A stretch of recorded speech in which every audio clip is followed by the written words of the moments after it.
mr.cloud's outer body touring. Fasten up your seatbelts, people, because it's going to be a really bumpy ride. Throughout our little journey, there's going to be mystic beings followed by some strange galaxies, and if you're lucky, death. There's going to be doctors, nurses, heavy machinery, and not to mention slideshows and memories. You'll be left euphoric and weightless. Throughout the story, I'm going to be interrupting from time to time to guide you along. Our adventure begins momentarily, but first I got to give it up to our sponsor for making this thing happen, the Asthma Association. They'll be sure to leave you breathless. As the doctor analyzed me, I became worried about his diagnosis. He said that in all his years, he had never seen a case that was this severe. Just then, the pain increased and the room went black. Okay, if you would look to your left, you would see a portal. I was now within a dimension that neither retraction nor gives room for extension. Without decision, my mind wildly wandered its corridors with absolutely no parental supervision. Periodically, I began to feel as if my spirit was lifting and rising out of my body's human cavity. Wait a minute. Make sure your seatbelts are still buckled, because this is where you feel the trajectory.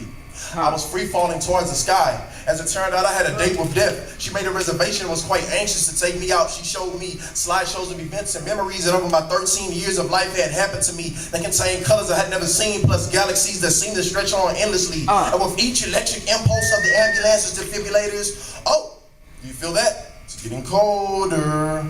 My functions began to divide like I was experiencing mitosis. When I opened my eyes, I was strapped up on a stretcher like I was being detained for the death penalty. I saw nurses and doctors moving their mouths, but somehow they were all in slow motion and only slurred words came out. I then flashed into another state of consciousness, not knowing if I was going or coming, but somehow these occurrences were like a drumline's cadence. They beat against my spirit with a steady rhythm. When I flashed back again, I was hooked up to a medical machine and certain parts of my anatomy returning bluish and green. We keep our promises on our tours, so there you have it. My mother crying for a younger son.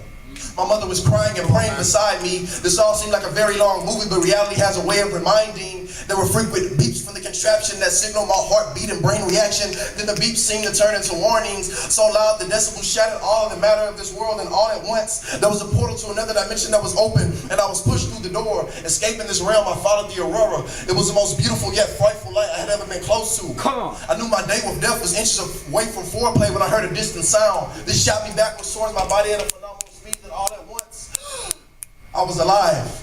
My date with death was finished, and I have peeked across the other side of life, and I now know that death is not the end. I made it, my beginning.